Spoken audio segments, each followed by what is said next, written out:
Essa foi uma semana de notícias mistas. Para o Brasil, a balança comercial teve um superávit de 8,1 bilhões de dólares. Isso apenas para o mês de abril. Lembrando que quando a gente fala de balança comercial, a gente está falando de exportações e de importações. Apesar da alta, esse valor ainda representa uma queda em relação ao mês de abril do ano passado, quando o saldo somou 10 bilhões de dólares. No total, as nossas exportações somaram 28,9 bilhões de dólares, enquanto as importações 20,8. De acordo com o governo, a média diária das exportações teve uma alta de 16,7% em abril, enquanto as importações avançaram 35,7%. Na parcial dos 4 primeiros meses desse ano, a gente soma um saldo comercial de 19,9 bilhões de superávit. Olhando para os 4 primeiros meses, isso é um aumento de 10,5% na comparação com o mesmo período de 2021. Esse também é o maior saldo positivo para o intervalo de janeiro até abril, desde o início da série histórica, que teve início em 1989. Continuando a falar de superávit, vamos falar agora das contas públicas. Agora a gente está falando de arrecadação e gastos governamentais. Em fevereiro, a gente registrou um superávit de 3,47 bilhões de reais. Lembrando que quando a gente fala de superávit primário, a gente não inclui os gastos com juros. Enquanto o governo federal, o Banco Central e a Previdência Nacional ficaram negativos em 19,18 bilhões de reais em fevereiro, os governos estaduais e municipais tiveram um superávit de 20,17 bilhões. As empresas estatais também ficaram positivas em 2,4 bilhões. Porém, se a gente incluir os gastos com os juros da dívida pública, o resultado nominal vai para um déficit de 22,5 bilhões de reais em fevereiro. Sozinha, a conta de juros já soma 26 bilhões de reais no segundo mês do ano. E apesar da dívida do governo federal ter recuado para um patamar de 79,2% do PIB, o valor nominal de 7 trilhões de reais é assustador. E já que a gente falou do PIB, vamos falar do IBCBR, conhecido como a prévia do PIB, que tem um avanço de 0,34% em fevereiro, de acordo com o Banco Central. Esse resultado veio dentro da expectativa do mercado, que aguardava uma alta entre 0,3% e 0,5%.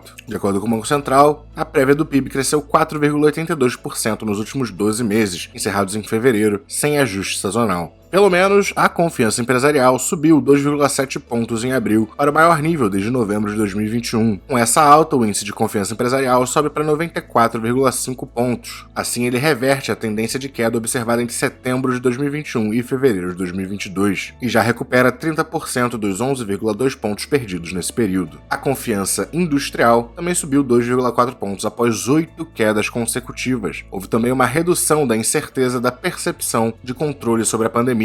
Além disso, o índice está sendo impulsionado por medidas de estímulo, como redução do IPI, liberação de recursos do FGTS e antecipação do 13º de aposentados e pensionistas. O índice da situação atual subiu 3,6 pontos para 95,7, enquanto o índice de expectativas subiu 2 pontos para 94,4. Quando o assunto é produção industrial no Brasil, tivemos um crescimento de 0,3% em março. Porém, olhando para o primeiro trimestre de 2022, o setor está com uma queda de 4,5% quando comparado com o mesmo período de 2021. Com esse resultado, a nossa produção industrial fica 2,1% abaixo do patamar pré-pandemia. De acordo com um especialista, plantas industriais ainda percebem o aumento do custo da produção e refletem a escassez de algumas matérias-primas. Além disso, a inflação vem diminuindo a renda disponível e enquanto os juros sobem e encarecem o crédito. A maior influência positiva para o mês de março foi a da indústria de veículos automotores, reboques e carrocerias, com um crescimento de 6,9%. Outras atividades positivas foram outros produtos químicos, bebidas, máquinas e equipamentos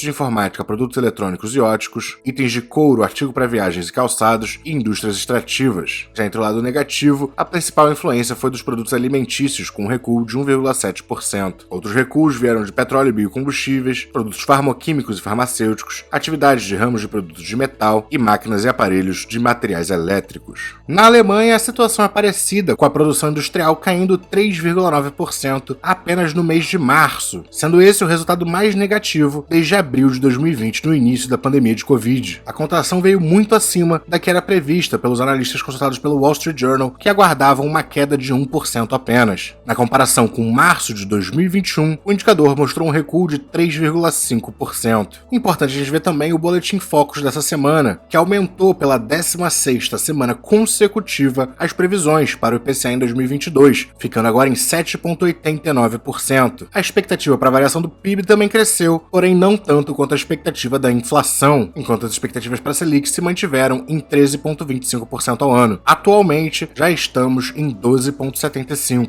Mais uma alta de 50 pontos base nos colocaria na meta que o Focus está prevendo para a Selic esse ano. No assunto Estados Unidos, tivemos uma criação de 428 mil vagas de emprego apenas no mês de abril. O desemprego se manteve estável em 3,6%. Olhando a taxa de desemprego dos Estados Unidos, aqui a gente mostra só a partir do pico da pandemia e a sua normalização, mas antes da pandemia a gente também se encontrava por volta desses níveis de 3,6%. Antes do início da pandemia, a taxa estava em 3,5%.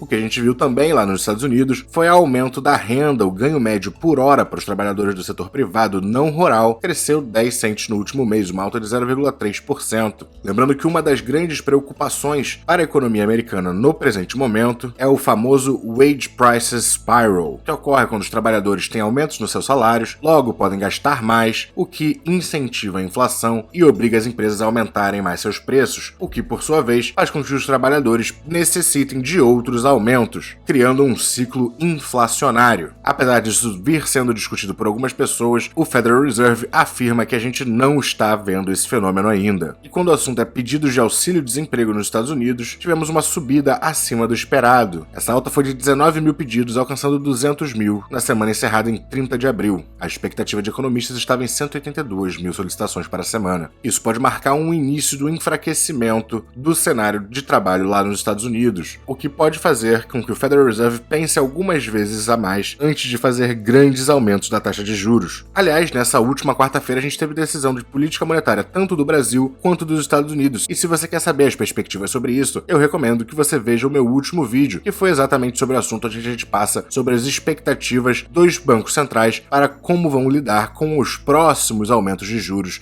se é que terão outros. Não deixe de assistir esse vídeo. Agora vamos direto para os destaques da semana. E a gente começa sempre pelos destaques da semana no S&P 500. Logo de cara o que chama atenção é o desempenho positivo nessa semana dos bancos, empresas de semicondutores, petróleo todas com grandes altas acima dos 6%. A gente até vê algum equilíbrio em outros setores, como industriais ou saúde. O destaque negativo vai ficar com serviços de crédito como Visa, Mastercard, PayPal, as varejistas como Amazon, eBay e Etsy, e os REITs, os primos americanos dos fundos imobiliários. Quando a gente olha para o desempenho do Ibovespa nessa semana, nós tivemos uma queda de 2,54%, configurando o quinto pregão de queda consecutiva. Eu imagino que na semana que vem a gente chegue mais perto da média móvel de 200 dias, mas com o contexto atual, é muito possível que a gente caia ainda mais. Principalmente quando a gente olha para o dólar, que subiu 2,14% essa semana e está se aproximando aqui da sua média móvel de 20 semanas. Também creio que ele toque na média móvel na próxima semana, e aí talvez a gente tenha um pouco mais de noção de para onde ele quer ir. Quando o assunto é fundos imobiliários, também tivemos uma queda um pouco mais forte de 1,2%, chegando perto da média móvel de 20 semanas também. O S&P até teve uma semana estável, só que ele tentou subir bastante e fechou caindo 0,21%, mostrando bastante força compradora aqui em cima. Quem continua o movimento de disparada são os juros pagos pelos títulos de tesouro de 10 anos dos Estados Unidos. Com uma alta de 6,7% essa semana, eles fecharam pagando 3,13% ao ano. Na Alemanha, tivemos uma queda semanal de 3%, uma história similar com o índice de Hong Kong, que caiu um pouco mais, 5,16%. O ouro teve uma semana pequena de alta de 0,83%, enquanto o petróleo Brent segue nessa flâmula que ele vem formando, teve mais uma semana de alta de 5,82%. Quando o assunto é criptomoedas, a gente perdeu 6,6% essa semana, nos colocando abaixo de qualquer linha de tendência que a gente poderia querer acompanhar anteriormente. Quando o assunto é Bitcoin, eu acho que é extremamente possível que a gente venha visitar aqui a banda entre os 32 mil, talvez tão abaixo quanto 28, 29 mil dólares. Mas bem, o Bit by Bit vai ficando por aqui. Se você gostou do conteúdo, não esqueça de dar aquele like, se inscrever no canal, comentar aqui embaixo o que você gostaria de ver, como esse vídeo poderia ser melhor, e até a próxima!